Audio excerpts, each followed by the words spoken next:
Good afternoon to you. Welcome to Global Box, your quick tour bulletin around the world on Adamimogo 107.7 FM. Idoekiti. Here are the top stories. Energy sector receives major boost as Port Harcourt refinery commences operation. Israel, Hezbollah to discuss ceasefire amid persistent attacks. U.S. President-elect threatens fresh trade tariffs on 3 trading partners. Thanks for joining us on Global Box.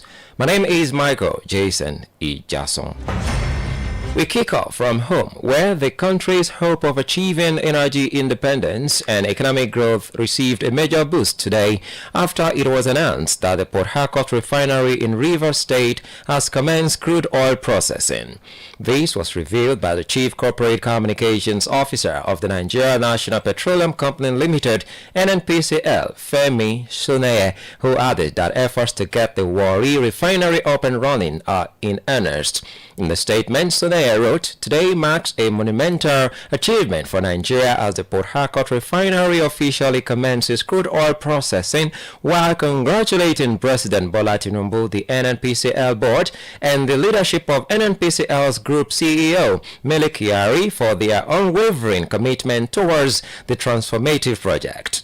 The move ended a series of failed deadlines for the commencement of production at the refinery in the country's oil-rich River State. Outside Nigeria, the International Displacement Monitoring Center, IDMC, have revealed that the number of displaced people on the continent have drastically increased over the past 15 years. The IDMC in a report stated that the increase can be attributed to the spate of conflicts, violence, and disaster in the continent. According to IDMC Chief Alexandra Bilak, Africa has a record of 35 million displaced people, which is half of the total number of displaced people worldwide. The IDMC also added that displacement disrupts livelihoods, the cultural identity, and social ties of entire communities, making them more vulnerable and miserable. In an update in Egypt, the search for 16 people who got missing after a tourist boat capsized in the Red Sea yesterday has continued. According to officials, 28 out of the 44 people on board the Sea Story when it sank have been rescued. The missing people include 2 British, 4 Egyptians, and a Finn whom Finland says is unaccounted for. Away from Africa, 2 months after its troops' invasion, Israel's Security Cabinet will meet today to discuss a 60-day ceasefire deal with Hezbollah in Lebanon. According to reports, the deal would see Israeli military gradually withdraw from Lebanon, while Hezbollah would move away from the Israel border. Despite the ceasefire discussion, both the IDF and Hezbollah have remained at each other's neck, with persistent reports of attacks and reprisal attacks making the rounds. Reacting to the ceasefire talks, a Lebanese member of parliament, Michael Douahi, complained about the lack of transparency surrounding their representatives, myself. We find ourselves totally in the dark in terms of what are the details of this treaty, of this ceasefire. It's very important to have a ceasefire, don't get me wrong. It's very important. We have today around 4,000 killed, 15,000 injured in this country. A war Lebanese people did not choose to have, and they're suffering the consequences. So yes, to stop the war, but definitely more transparency and more for later on for more accountability in terms of what is this treaty, the details, and the consequences for Lebanon. It is important to note that any ceasefire in Lebanon would not directly affect Israel's war in Gaza, which began after Hamas launched its October 7, which killed more than 4. Similarly, the European Union's EU foreign policy chief says there is no reason for not implementing a proposed ceasefire deal in Lebanon, hours before the Israeli Security Cabinet is set to discuss the potential end to hostilities with Hezbollah. Joseph Borrell said this is in press briefing at the G7 foreign ministers meeting near Rome. According to him, the proposer of the table, which was brokered by the US and France, and gives Israel all the security commitments they were asking for should bring an end to the hostilities without excuses or additional requests, while urging international leaders to put pressure on Israel to back the deal. The top EU diplomat also called on the European Union to fulfill their obligations on the international law.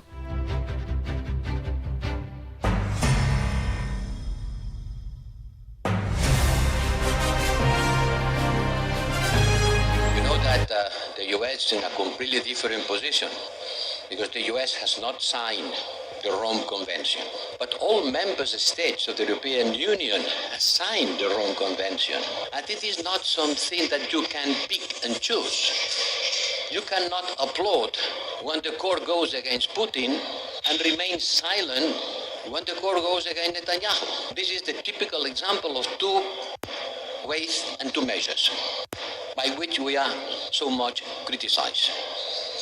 I ask the member states of the European Union to fulfill the obligations under international law, like it or not. The International Criminal Court is a court as powerful as any nation. This is coming days after Hungarian Prime Minister Viktor Orban said he would defy an arrest warrant issued by the International Criminal Court against Israeli Prime Minister Benjamin Netanyahu.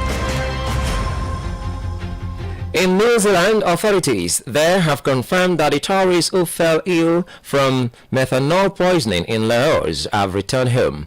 Apart from the 6 tourists earlier reported dead, it is unclear how many more were ill, and no other details were given about the New Zealander who is back home. However, the Laotian government have promised to investigate the cause of the deaths, which have cast a spotlight on a popular backpacking town. Global Box is reaching you live from Adamimogo 107.7 FM. Idoekiti is still to come. U.S. President-elect threatened fresh trade tariff on 3 trading partners. Please stay with us. We'll be back for more. Hello sports fans in Idosi local government area, Ekiti State. Sam Olualo Foundation SOAF is out with another empowerment program for secondary school students in the local government area. Oh yes, this is a commendable effort by SOAF to enable youths showcase their talents and skills to be useful for themselves in future. The empowerment program is tagged Sam Olualo Foundation Unity Soccer Cup competition among secondary schools in Idosi local government. All the 16 secondary schools that registered will compete on the field of play to determine 4 teams that will be rewarded handsomely. The 16 schools have been grouped and paired to compete at different school field venues. There will be 2 matches daily at each of the venues, with match 1 taking place between 12 noon and 2 p.m. Match 2 takes place at 2 p.m. to 4 p.m. Competition starts on November 11 and ends on Friday, December 13, 2024. The following are the proposed school fields hosting the group matches. Group A, Ogongomodu Grammar School Field, Idoekiti will host EPC, Elo High School, Notre Dame Ushi, Ojogbole, Igbole Ekiti. Group B, Elo High School Field will host Ogongomodu Grammar School, Ilogbo High School, Babalola Borishade High School, Ushi, Jesus Army International School, Ido. Group C, Methodist Comprehensive High School Field, Aye, will host matches involving Ora Community School, Ifaki Grammar School, Orin Community High School, Christ-led Academy, Ido. Group D, all matches in this group will be played at Ora High School, Ora Ekiti playing ground. The schools are OC Community, Methodist School, Aye, Efficient Grammar School, and St. Festus Excellent College, Ido Ekiti. Sports is unity. Sports is friendship. Dear students, let's make it a fun fair. Let's display spirit of sportsmanship, not a do or die affair. Sam Olualo Foundation cares for youth. Let's show our appreciation by being disciplined. Let's go!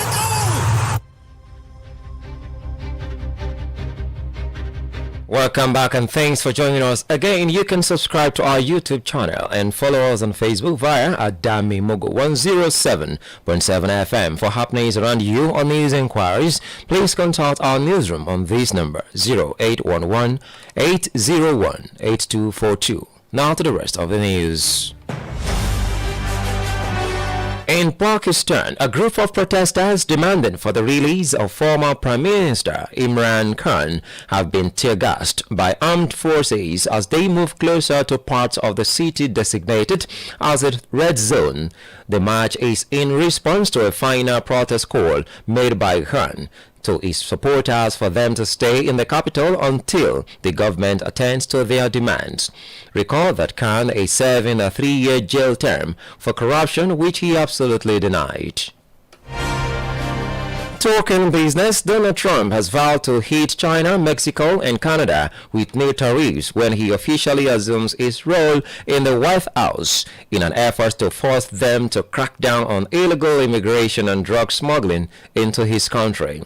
The U.S. president-elect said that immediately after his inauguration on January 20, he will sign an executive order imposing a 25% tariff on all goods coming from Mexico and Canada.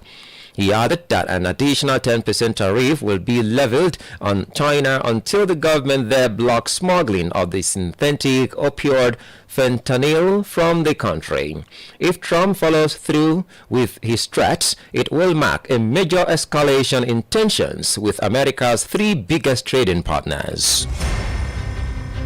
Now to a sports update. Zambia skipper and Orlando Pride forward Barbara Banda has been named BBC Women's Footballer of the Year. The most valuable player, MVP, in the National Women's Soccer League NWSL received the most votes from readers of the BBC Sports website after a 5-player shortlist was announced last month. 24-year-old Banda, who helped Orlando Pride secure their maiden NWSL title, received the award at her club's training facility, expressed shock and gratitude on clinching the individual prize. Guys, I think I'm just dedicating this award to every one of you guys who has been there for me. I have nothing much to say. Just thank you so much. So we can appreciate your support. The shortlist, based on performances from September 2023 to August 2024, was selected by a large panel of experts involved in football around the world, including coaches, players, administrators, and non-BBC journalists. Meanwhile, golf legend Tiger Woods has announced that he will not compete in next week's Hero World Challenge tournament in the Bahamas, having undergone back surgery in September. The 15-time major winner said fellow Americans Justin Thomas, Nick Dunlap, and Australian Jason Day were the final competitors in the 20-players event set for December 5 to 8 at Albany Golf Course. And just before we go on entertainment, British rock star Rod Stewart has been confirmed to play at Glastonbury's Legends slot in 2025, 23 years after his last appearance at the festival. Stewart, one of the best-selling artists of all time, will follow in the footsteps of Dolly Parton, Barry Gibb, Shania Twain, and Kylie Minogue by playing the converted Sunday tea time slot. Responding to the announcement, the 79-year-old said he was proud, ready, and more than able to pleasure and titillate friends and fans at Glastonbury next June. The news comes shortly after the star announces his intention to stop playing in large-scale world tours at the end of next year. Entertainment story. We've come to the end of today's edition of Global Box on Adamimogo 107.7 FM, Olojudo's Palace, Ido-Ekiti. The highlights again. First, we told you that the country's hope of achieving energy independence and economic growth received a major boost today after it was announced that the Port Harcourt refinery in Rivers State has commenced crude oil processing. We told you that 2 months after its troops' invasion, Israel's Security Cabinet will meet today to discuss a 60-day ceasefire deal with Hezbollah in Lebanon. And according to reporters, a deal which is totally separate from that of Gaza will see Israeli military gradually withdraw from Lebanon, while Hezbollah would move away from the Israeli border. And finally, we told you that Donald Trump has vowed to hit China, Mexico, and Canada with new tariffs on day one of his presidency in an effort to force them to crack down on illegal immigration and drug smuggling into his country. And that's Global Box on Adamimogo 107.7 FM, Olojudo's Palace, Ido-Ekiti. On behalf of the production crew led by Oladoyin Ayebusi, my name is Michael Jason